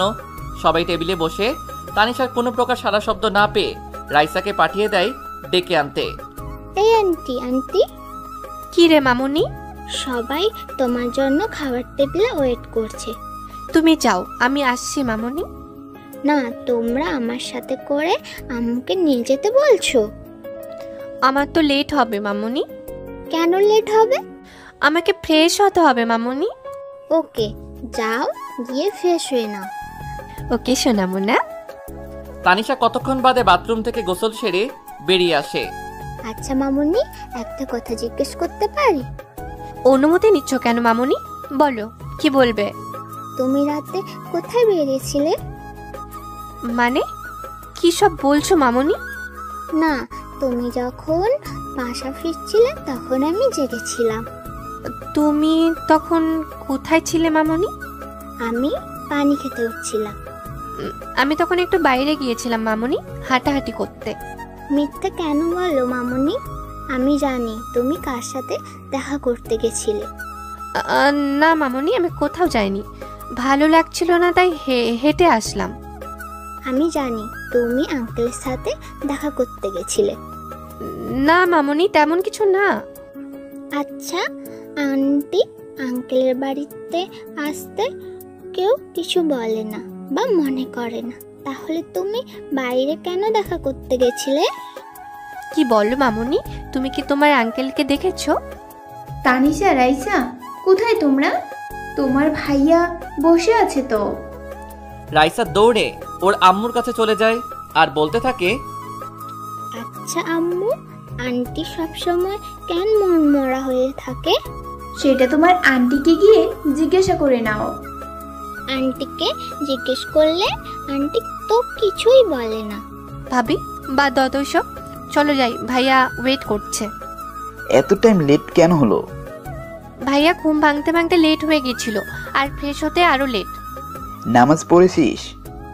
না ভাইয়া। কেন? জাগনা পাইনি সকালে ভাইয়া। রাতে কি এমন করেছিলে যার জন্য সকালে ঘুম ভাঙেনি? আব্বু রাতে আন্টি আঙ্কেলের সাথে দেখা করতে গেছিল, তার জন্য ঘুমোতেও লেট করেছে, আবার উঠতেও লেট করেছে। তানিশা, রাইসা কি কথাটা ঠিক বলছে? না ভাইয়া, পিচ্চিটা কি দিয়ে কি বলেছে? তানিশা, বেশি বাড়াবাড়ি হয়ে যাচ্ছে, কিন্তু বিষয়টা মোটেও ভালো না। কথাটা বলে ভাত রেখে উঠে চলে যায় তানিশার ভাইয়া। রাইসা, তুমি কেন বলে দিলে কথাটা? না বলার কি আছে আন্টি? ভাইয়া যদি কোনোভাবে আমাকে খারাপ ভাবে? খারাপ কেন ভাবো? আর আন্টি আমার খেলার সাথে কবে আসবে? খেলার সাথে মানে? মানে তোমার টুইন বেবি। টুইন বেবি মানে কি সব বলছো মামনি? আসলে আন্টি আম্মু আব্বু আলোচনা করেছিল তোমার নাকি টুইন বেবি গর্ভে। সেই আলোচনা সাপেক্ষে আমি কিছু কথা জেনে যাই, চুরি করে শুনতে পাই তোমার বিষয়ে। কি বলছো এসব? ভাইয়া ভাবি জানলো কি করে? তোমার ওইসব রিপোর্ট নাকি দেখে নিয়েছে আব্বু আম্মু। দেখলো কি করে? আমি তো রিপোর্ট পুড়িয়ে ফেলেছিলাম সেদিন বাসায় এসেই। তাহলে ভাইয়া ভাবি রিপোর্ট কি করে পেলো? ঠিক করে মনে করে দেখো রিপোর্টটা কি করেছিলে। আমি নিজে পুড়িয়ে ফেলেছিলাম, আবার সেটার ছবিও তুলে রেখেছিলাম। তখন তানিশা ফোন বের করে রিপোর্টে পুড়িয়ে ফেলার ছবি দেখালো রাইসাকে। আন্টি, আমি আজকেও দেখলাম তোমার ওই রিপোর্টটা ঘাটাঘাটি করছে আব্বু আম্মু। তানিশার মাথায় কোনো কিছুই যাচ্ছে না। রাতে তানিশার ফোনে আবার একটা টেক্সট আসলো, তাতে লেখা, আজকে আমি তোমার সাথে কথা বলবো ছাদে, দুজন পাশাপাশি বসে গল্প করব, আড্ডা দিব। আসবে কিন্তু রাতের বেলায় ছাদে। তানিশা কেন জানি খুব টান অনুভব জাগ্রত হয়েছে মানুষটার উপর। এতটা সারপ্রাইজ পাওয়ার পরে তানিশার একটা টান জেগেছে তার উপর। গভীর রাতে আবার একটা টেক্সট আসে তানিশার কাছে। তানিশা টেক্সটের আওয়াজে নিদ্রাভঙ্গ হয়। লঘুচিত্তে চোখে তাকিয়ে আছে ফোনের ডিসপ্লেতে।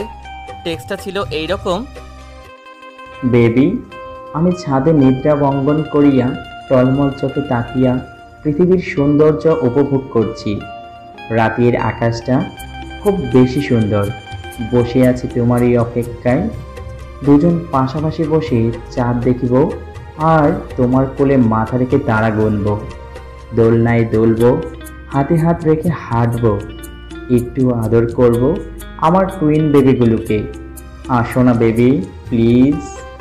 তানিশা টেক্সটটা পড়ে ভেবে নিল সে আজকে ছাদে যাবে না, কিন্তু ওর মন বলছে যা, মানুষটার সাথে গল্প করে আয়। ও যেহেতু চাচ্ছে দেখা করতে, তুইও যা, গিয়ে দেখা করে আয়। দুজন পাশাপাশি বসে চাঁদ দেখে আয়, আর ওর মাথাটা কোলে রেখে তারা গুনে আয়। দোলনায় দুলে আয় দুজন, হাতে হাত রেখে হেঁটে আয় দুজন। তানিশা একবার ভাবছে যাব, আবার ভাবছে যাব না। একটা কথা আছে, মনের বিরুদ্ধে যুদ্ধ চলে না। ঠিক তেমনি তানিশাও মনের বিরুদ্ধে যুদ্ধ করতে না পেরে পাড়ি দিতে থাকে ওর শয়নগৃহে। আস্তে ধীরে করে শয়নগৃহ পাড়ি দিচ্ছে তানিশা। দ্বার উন্মোচিত করে বাহিরমুখী অগ্রসরমান তানিশা। পা দুটো খুব বেশি ছোট ছোট করে চোরের ন্যায় আগাচ্ছে তানিশা। তানিশার ইচ্ছে সে যে করেই হোক মুখোশধারী মানুষটিকে আমার সামনে উপবিষ্ট ন্যায়ের মূল্য দিতেই হবে। যৎ কিঞ্চিতভাবে অগ্রসর হতে থাকলো তানিশা। যৎ সামান্য ভয় কাজ করছে তানিশার মাঝে, তবে কিছু করার নেই। মুখোশধারীর আসল রূপ সামনে তুলে ধরতে হলে তো ভয়কে জয় করতেই হবে। তানিশা ছাদে গিয়ে অবাক চোখে তাকিয়ে রয়েছে। একটা মানুষ ছাদে একটা কোণে দাঁড়িয়ে বাহিরের পরিবেশটা দেখছে।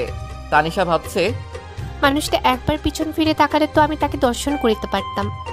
মানুষটা তো পিছন ফিরে তাকাচ্ছে না। তানিশা আবার ভাবছে, এটা মানুষ হবে আমি এতটা শিওর হলাম কি করে? সে তো মানুষ নাও হতে পারে।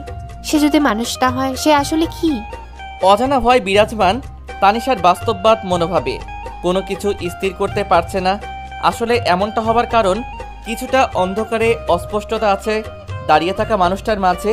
তার উপরে আবার উল্টো দিকে তাকিয়ে রয়েছে, আবার গায়ে চাদর জড়ানো। তানিশার পা লেগে আসতেছে এতটাক্ষণ দাঁড়িয়ে থাকার কারণে। পিছন ফিরে একবারও তাকাচ্ছে না কেন? আমি কি গিয়ে তার কাঁধের উপর হাত রাখবো?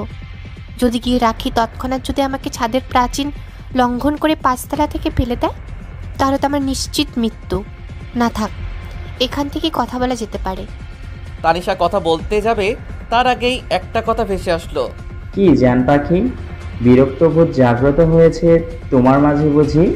তানিশা এমন একটা কথা শোনার জন্য প্রস্তুত ছিল না। কেন বিরক্তিবোধ জাগ্রত হবে? না, এতক্ষণ দাঁড়িয়ে কি যেন ভাবছিলে আমার সম্পর্কে, তাই ভাবলাম হয়তো বিরক্ত হয়েছ। না, তেমন কিছু না। কিন্তু আপনি জানলেন কি করে যে আমি আপনার কথাই ভাবছিলাম? সাধারণ লজিক। আমি এখানে তোমাকে দেখেছি, আমি আবার এখানে দাঁড়িয়ে আছি, কিন্তু কোনো প্রকার কথা বলছি না। তাই এখানে আমাকে না ভাবার তো কোনো কারণই নেই। সেটা অবশ্যই ঠিকই বলেছেন। আমার একটা প্রশ্ন ছিল। আরে একটা কেন, 1000টা করো, প্রবলেম নেই তো। আর তুমি এত দূরত্ব বজায় রেখে কেন দাঁড়িয়ে আছো? কাছে কেন আসছো না? কাছে আসো প্লিজ কলিজা। না, আমি আপনার কাছে যাব না, কারণ আমার ভয় লাগে আপনাকে। ভয় করার তো কিছুই দেখতেছি না আমি। আমি না দেখতে পারলেও আমি ঠিকই ভয় পাবার কারণ দেখছি। বিষয়টা আমার কাছে কেমন যেন লাগছে। কেমন লাগছে? আর কি কারণ? কারণ যেটাই হোক, আপনি বলুন আগে, আপনি কে? কেন আমাকে এখানে রেখেছেন? কেন আমার সাথে এমনটা করেছেন আপনি? আমি তোমার হাজব্যান্ড, আর এখানে ডেকে নিয়েছি আমার জানের সাথে দেখা করব বলে। কে আপনার জান? তুমি। কি করে হলাম? এসব এখন বাদ দাও প্লিজ। কেন বাদ দিব? আমি বলছি তাই। ওকে। আচ্ছা তানিশা, তোমার মনে আছে আমাদের প্রথম কবে দেখা হয়েছিল? না তো। আমাদের প্রথম দেখা হয় রাস্তায়, আমি গাড়ি নিয়ে আর তুমি হেঁটে। মনে পড়ছে না তোমার? রাস্তার মাঝ দিয়ে সেদিনের সেই প্রথম দেখার কাহিনী। তানিশা মাঝ রাস্তা দিয়ে হাঁটছে, কানে হেডফোন লাগিয়ে। চারপাশে কি হচ্ছে, কোথায় দিয়ে হাঁটছে, এসবে খেয়াল নেই তানিশার। তানিশা রাস্তার মাঝ দিয়ে হাঁটায় গাড়ি চলাচল প্রায় বন্ধ হয়ে আসছে। তানিশার পিছন থেকে হর্ন বাজছে, কিন্তু তানিশা কিছুই বুঝতে পারছে না। হঠাৎ একজন গাড়ি ব্রেক করে তানিশার সামনে চলে আসলো। এই যে, আপনি কালা না কানা? কানে শুনতে পান না? ও, চোখে দেখতে পান না? মাঝ রাস্তা দিয়ে হাঁটতেছেন কেন? চারদিকে তাকিয়ে দেখেন তো, আপনার জন্য কত জ্যাম বেঁধে গেছে। তানিশা তখন ছেলেটার কলার ধরে বলল, ওই, আপনার কি দেখে মনে হলো যে আমি কানা বা কালা? এত হর্ন দিচ্ছি, কানে যায় না? মাঝ রাস্তা বরাবর হাঁটতেছেন, আর দেখেন তো আপনার জন্য কতটা পরিমাণে জ্যাম বেঁধে গেছে। হাবলো মিয়া। তানিশা চারদিকে তাকিয়ে দেখলো আসলেই প্রচুর জ্যাম বেঁধে গেছে। সাধারণত এখানে কোনো প্রকার জ্যাম বাঁধে না, কিন্তু আজকে জ্যাম বেঁধে গেছে।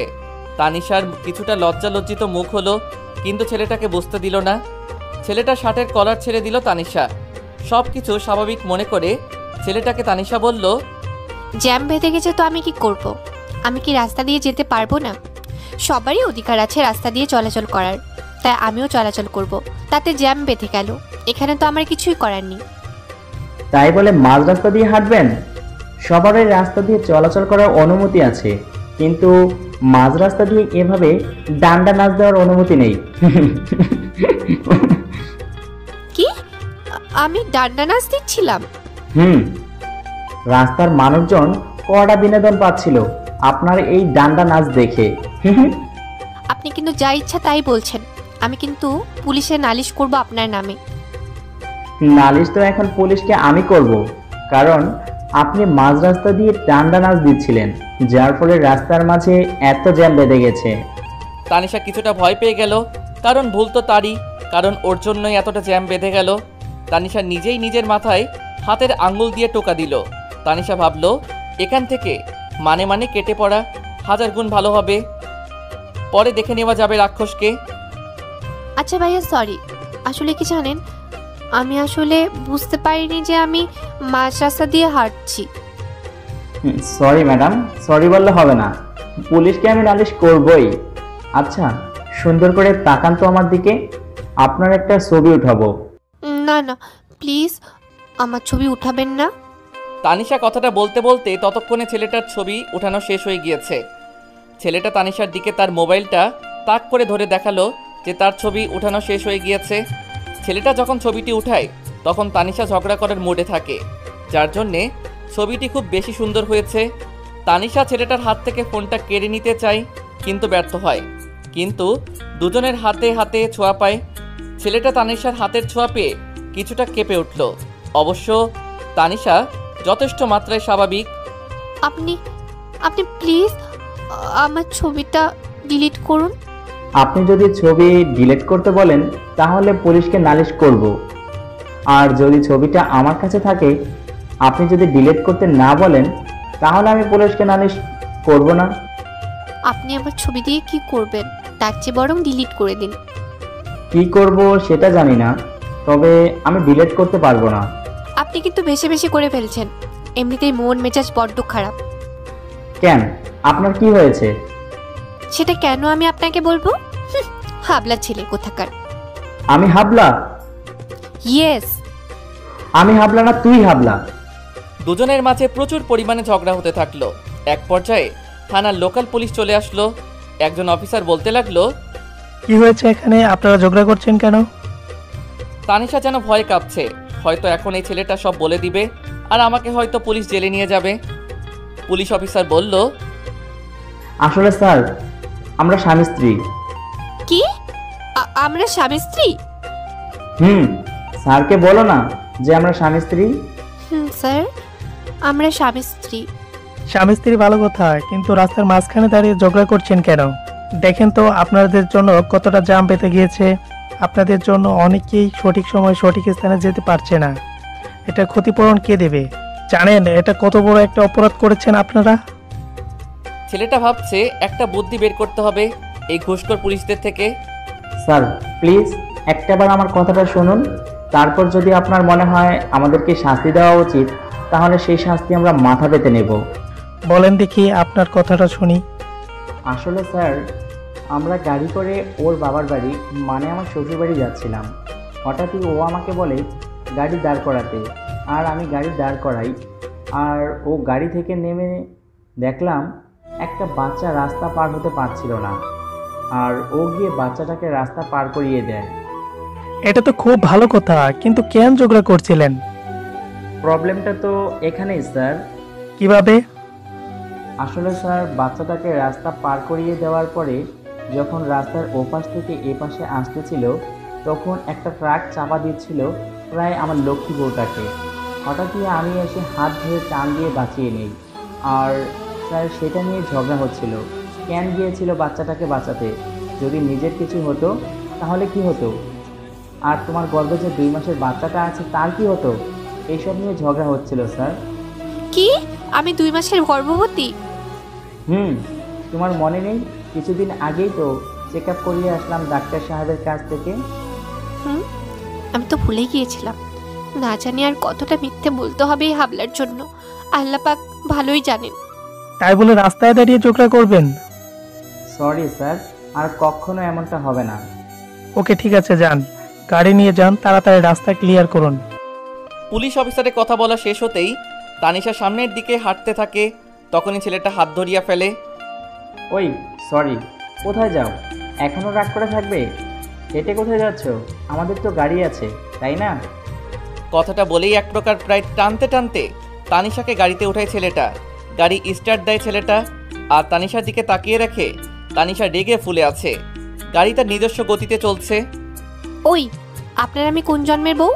সবার সামনে আমাকে বউ কেন বললেন? জনম জনমের বউ তুমি আমার।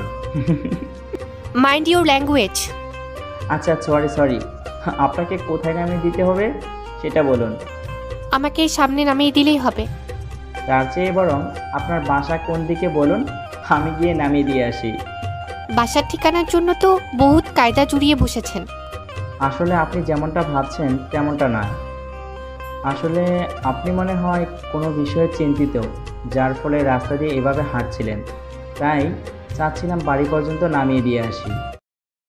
তারপর তানিশা তাদের বাসায় ঠিকানা দেয় এবং ছেলেটা গিয়ে তাদের বাসার সামনে নামিয়ে দিয়ে আসে। যার গাড়ি থেকে তানিশা নেমে যাওয়ার পরে একবারের জন্য হলেও বাই বলবো না, একবার থ্যাঙ্কস দিল। এটা হলো প্রথম দিনের কাহিনী। কাহিনীটা এতক্ষণ উপস্থাপন করলো বাহিরমুখী হয়ে দাঁড়িয়ে থাকা মানুষটা, আর তানিশা কথাগুলো বিভোরে শুনছিল। কি হলো জান, মনে পড়ছে কথাগুলো? না। কথাটা শেষ করতেই তানিশা নিচের দিকে চেয়ে দেখলো আসলে সে যার সাথে এতক্ষণ কথা বলছে, এতটা গল্প শুনছে, সে আসলে মানুষ না। কারণ মানুষের পা মাটিতে থাকে, কিন্তু এর পা মাটি থেকে উপরে। তানিশা ভয় কাঁপতে থাকে। পিছন ফিরে আবার সামনে তাকাতেই তানিশা দেখলো সে এতক্ষণ যেটার সাথে কথা বলছিল সেটা মুহূর্তের মধ্যেই উধাও। তানিশা এদিক ওদিক তাকাতে লাগলো, কোথাও খুঁজে পাচ্ছে না। এদিকে রাত অনেক হয়ে গেল। তানিশা ভয় কাঁপতেছে, চোখের কোণে পানি বিন্দু বিন্দু সে অবস্থাতে পেছনে না তাকিয়ে 1 পা 2 পা করে পিছে যাচ্ছে। কান্না আটকাতে পারছে না, নিজের 2 হাত দিয়ে মুখ চেপে কাঁদছে। মেয়েরা কষ্ট পেলে যেমন করে হাত চেপে কান্না করে। তানিশা পিছন যেতে যেতে ছাদের ভীমগুলো মানে আরেক তলা করার জন্য যেগুলো স্থাপন করা হয় সেখানে পিঠ থেকে গেল। বসে পড়লো তানিশা। এবার আর থামাতে পারছে না কান্না। উচ্চস্বরে বলতে লাগলো, কোথায় আপনি? আমি আপনার কথা মতো ছাদে এসেছি, আপনি কোথায়? একসাথে রাতের আকাশ দেখবেন বলেছেন, আর কে আপনি? আমাকে কেন দেখা দিচ্ছেন না? হঠাৎ তানিশা অনুভব করতে পারলো পিছন থেকে কেউ তাকে দেখছে। তানিশার কানে ভেসে আসলো আবেগী কণ্ঠে বলছে, জানো তুমি কাঁদছো কেন? আমি আছি, চলে যাইনি। তানিশা পেছন ফিরিয়ে সেই লোকটিকে দেখতে পাচ্ছে না। আবার চোখের পলক ফেলতে না ফেলতে উধাও। এদিকে ছাদের দরজা ধপাস ধপাস আওয়াজ করছে। তানিশাকে আবার কে যেন বলছে, ভয় পেও না, আমি তোমার পাশেই আছি। এটা বলেই আর কোনো শব্দ শুনতে পেল না তানিশা। পুরো ছাদ খোঁজাখুঁজি করলো। যেহেতু রহস্য বের করতেই হবে, ভয়কে জয় করে বের করতেই হবে। তানিশা পুনরায় ছাদে সেখানে যায়। গিয়ে ডাকতে লাগলো, কোনো সারা শব্দ নেই সেখান থেকে। তানিশা দৌড়ে এসে ছাদ থেকে নেমে যাবে এইভাবে দৌড় দিল। ছাদে আসার দরজাটা চাপানো, আস্তে করে খুলে দৌড়ে নিচে নামতে লাগলো। নেমে গিয়ে ফ্ল্যাটে ঢোকার খুলে তানিশা ভেতরে ঢুকবে। নেমে গিয়ে ফ্ল্যাটে ঢোকার দরজা খুলে তানিশা ভেতরে ঢুকবে। ঢুকতে গিয়ে দেখে কিছুতেই মেইন দরজাটা খুলছে না। তানিশার বুঝতে বাকি নেই ভেতর থেকে লক করা, কেউ লক করে দিয়েছে। এবার তানিশার ভয় লাগতে শুরু করেছে। তানিশা আরও ভয়ে কাঁপতে লাগলো। ভাবছে কি হচ্ছে এসব ওর সাথে। হঠাৎ জোরে ধাক্কা দিতেই দরজা আপনা আপনি খুলে যায়। ভেতরে গিয়ে দেখলো কেউ দরজাটা খুলে দেয়নি। কে খুলে দিল তবে? তানিশা দেখলো ভাতিজি রাইসার রুমে আলো জ্বলছে, অথচ রাইসা নেই। এদিকে বাথরুমে কল থেকে পানি টপটপ করে পড়ছে এবং ভেতরে লাইট জ্বলছে। মনে মনে ভাবতে লাগলো রাইসা ও রুমের টয়লেট রেখে এখানে হয়তো আসছে। একটু বাথরুমের কাছে গিয়ে রাইসা বলে ডাকছে। তানিশা ভয়ে ভয়ে, কিন্তু কোনো সারা শব্দ নেই। আন্টি, তুমি কোথায় গিয়েছিলে আঙ্কেলের সাথে দেখা করতে? আঙ্কেল তোমার জন্য এখানে আসছিল। কোথায়? তুমি তো আঙ্কেলের সাথে বের হলে, আমি এত করে ডাকলাম, শুনতেই পেলে না। কখন? এই তো একটু আগে। আচ্ছা মামুনি, আমি এতক্ষণ দরজা খুলতে ট্রাই করছিলাম, তুমি শুনেছো কিছু? রাইসা বলল, না। কে ওই লোকটি আমাকে দিনের পর দিন এমনটা করছে? যে আমাকে আগে দেখেছে, ছবি তুলেছে, পুলিশ স্টেশনে সেদিন বাসতে মিথ্যে বলেছিলাম, সেখানে আমাকে বউ বলে দাবি করে। আমার সাথে যত সব ঘটনা ঘটলো, অনেক কিছুই। আমি মা হতে চলেছি, কে আমার টুইন বেবির বাবা। এই লোকটি আমার সাথে এমন কেন করেছে? আমি কি অপরাধ করেছি? রাইসা দেখতে পাচ্ছে, অথচ আমি দেখতে পাচ্ছি না। মিম আমি আলাদা কথা বললাম, সে শুনতে পেল কিভাবে? মিম বেবিগুলো নষ্ট করাতে আমার রাগ ওঠে। এরপর ওকে হুমকি দিল, আমাকে যত্ন নিতে বলল বেবি। আমাকে চিরকুট দিয়ে জানিয়ে যায় কখন কোথায় যেতে বলে। বার্থডে উইশ, হীরের নেকলেস গিফট, আজ ছাদে যেতে বলল আমাকে। মনে করতে বলল অতীত, যা আমি কিছুই মনে করতে পারছি না। কী সব অদ্ভুত ঘটনা আমার সাথে হতে যাচ্ছে। কে উনি? অন্যদিকে চেয়ে ভাবতে হঠাৎ ঘোর কাটলো তানিশার। রাইসার কণ্ঠে, আন্টি, আঙ্কেল কি চলে গেছে? আমার খেলার সাথে কবে আসবে? তানিশা কিছু না বলে বলল, মামুনি চলো, আমি তোমাকে তোমার রুমে ঘুম পাড়িয়ে দিয়ে আসি। না আন্টি, আমি তোমার সাথে ঘুমাবো, আমাকে ঘুম পাড়িয়ে দাও। তানিশা আচ্ছা ঠিক আছে বলে ওয়াশরুমের দিকে যেতে যেতে সিসি ক্যামেরা সুইচ অন করে চলে গেল চোখ মুখে পানি দিয়ে ফ্রেশ হওয়ার জন্য। ফ্রেশ হয়ে এসে দেখে রাইসা ঘরে নেই। তানিশা হঠাৎ চমকে উঠল, এ কি, রাইসা কই, কোথায় গেল? তানিশা নিজের রুম থেকে বের হয়ে রাইসার রুমে দেখে রাইসা নেই। এখন ভাই ভাবিদের রুমের দিকে গিয়ে দেখে রুম লক ভেতর থেকে। ডাকতে লাগলো, ভাবি ভাবি, ভাইয়া ভাইয়া, রাইসা মামুনি। এভাবে ডেকে দরজা ঠুকছে। 3 বার ঠুকতে না ঠুকতে দরজা বাড়ি দিতে না দিতেই দরজা খুলে যায় অটোমেটিক। তানিশা রুমের লাইট অন করতে দেখলো ভাইয়া ভাবি গভীর ঘুমে আছে। ডাক দিল না, দেখতে পেল রাইসা সেখানে নেই। তানিশা আন্দাজ করলো রাইসা কি ওর রুমের ওয়াশরুমে গেল। এত ডাকছি মেয়েটা সাড়া দিল না, এটা ভেবেই রাইসা রুমে গেল। দেখে রাইসা সেখানে নেই। এবার তানিশা বুঝতে পারছে না ঠিক রাইসা কোথায় গেল। রাইসার রুম থেকে বেরিয়ে এসে দেখে কিচেনে গেল, সেখানেও নেই। সেখান থেকে কানে ভেসে আসলো মেইন দরজা, শুধু একটু আওয়াজ হলো। সাধারণত দরজা কেউ খোলার পর টান দিলে যেমন আওয়াজ হয় ঠিক সেভাবেই। তানিশা দরজার সামনে যেতে রাইসা কি বাইরে গিয়েছিল? ভাবছে রাইসা এত রাতে বাইরে কেন গেল? দরজা খোলার পরও রাইসা আসলো না। তানিশা দরজা ক্রস করে বাহির হলো। নিচের দিকে সিঁড়িতে আলোতে দেখা গেল সেখানে গেট অফ। তালা লাগানো কেচি গেটের। তানিশা এবার ছাদের উদ্দেশ্যে উঠতে লাগলো। ছাদে যে দেখতে পেল রাইসা ছাদের এক কোণে দাঁড়িয়ে সামনের দিকে মুখ হয়ে কথা বলছে, কে যেন আছে। রেলিংয়ে বসে রাইসা দাঁড়িয়ে, অথচ রাইসার সামনে কেউ নাই। রাইসাকে ডেকে রাইসা বলাতে নিচে বুঝতে পারলো তানিশাদের ফ্ল্যাটে ঢোকার মেন দরজাটা কে যেন লাগিয়ে দিল। তানিশা সেদিকে না ভেবে রাইসার সামনে গিয়ে রাইসার কাঁধে হাত দিয়ে বলল, মামনি তুমি এখানে কেন? রাইসা চুপচাপ তানিশার দিকে তাকিয়ে, মুখে কোনো শব্দ নেই, আঙুল দিয়ে ইশারা করলো রাইসা যার সাথে কথা বলছিল। তানিশা তাকিয়ে দেখে কেউ নেই। নিচে তাকিয়ে দেখলো সেখানেও কেউ নেই। 5 তলা থেকে স্পষ্ট দেখতে পেল বাড়ির মেইন গেটের বাহির দিয়ে কেউ চাদর পেঁচানো যেতে ঠিক ল্যাম্পপোস্টের আলোর প্রতিফলনে মুখটা দেখা যাচ্ছে না। চাদর দিয়ে মোড়ানো, শীতের কালে চাদর মুড়িয়ে থাকে। তানিশা এবারও ভাবছে এই লোকটা তাহলে টুইন বেবির বাবা। রাইসার মুখোমুখি হতেই দেখলো রাইসা হেঁটে যাচ্ছে ছাদ থেকে নেমে যাওয়ার জন্য। রাইসা একটু হাঁটার গতি বাড়ালো। তানিশাও রাইসার পিছু পিছু গেল। তানিশা মা হতে চলেছে, এই সময় ঠিক বুঝে শুনে চলতে হবে। তাই তানিশা আস্তে আস্তে একটা সিঁড়ি পার হয়। এদিকে রাইসা 2টা সিঁড়ি নেমে যায় একটু তাড়াতাড়ি করে। নিচে নামতে নামতে নিজ ফ্ল্যাটে রাইসা নিজে হেঁটে হেঁটে নিজের রুমের দিকে যাচ্ছে। এদিকে তানিশা ডাকছে, কোনো সাড়া দিচ্ছে না রাইসা। ওর নিজের রুমে ঢুকে গেল তানিশা।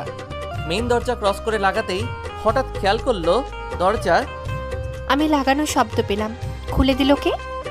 এরপর রাইসার রুমে যেতেই খেয়াল করলো ভাই ভাবি রুমও ঠিক আগের মতো চাপানো, কোনো পরিবর্তন নেই। মানে তারা গভীর ঘুমে যেমনটা দেখে তানিশা দরজা চাপিয়ে রেখে গিয়েছিল। রাইসার রুমে রাইসার দরজার পাশেই রাইসা দাঁড়ানো ছিল তানিশার দিকে একটু রাগি চোখে। কে বলেছে রাইসা মামনি? এত রাতে কে যেতে বলেছে তোমাকে? রাইসা মাথা নিচু করে কিছুই বলে না। তানিশা 2বার 3বার প্রশ্ন করে আর প্রশ্ন করলো না। সকালে করা যাবে এইভাবে তানিশা রাইসাকে বলল, চলো মামনি ঘুম পাড়িয়ে দেই, এসো। রাইসা চুপচাপ কথা না বলে মাথা নাড়িয়ে না বলে দিয়ে আলতো করে তানিশাকে ধাক্কা দিয়ে ওর রুমের দরজাটা আটকিয়ে দিল। রাইসা দরজা খোলো মামনি, খোলো বলছি। এভাবে বলতে বলতে তানিশার কেমন যেন ভেতর থেকে খারাপ লাগছে, বমি হবে এমন মনে হচ্ছে। দৌড়ে গেল বেসিনে, তেমন কিছুই হলো না। তানিশাও এবার ওর রুমে গেল টাওয়েল নিয়ে ভেজা মুখ মুছতে মুছতে। লক্ষ্য করলো আবারও ভেজে একটা চিরকুট, সেখানে লেখা আছে, ফ্রেশ হয়ে এসেছো জানো? এবার টাওয়ালটা নিয়ে হাত মুখ মুছে ঘুম দাও। অজু করে না থাকলে অজু করে ফজরের নামাজ পড়ে নিও। ছাদ থেকে দৌড়ে এসে পড়লে কেন? যদি সিঁড়ি থেকে পড়ে গিয়ে কিছু হতো, আমার বেবিগুলোর কি হতো? এমন করলে কেন? আমি আছি তোমার পাশে, সব সময় থাকবো সোনামণি। আর হ্যাঁ, রাইসা যখন জিজ্ঞেস করলো ওর খেলার সাথীদের খবর জানতে চাইলো কবে আসবে, সেটা শুনে তুমি কি সব কথা ভাবছো? নানান টেনশন নিচ্ছ।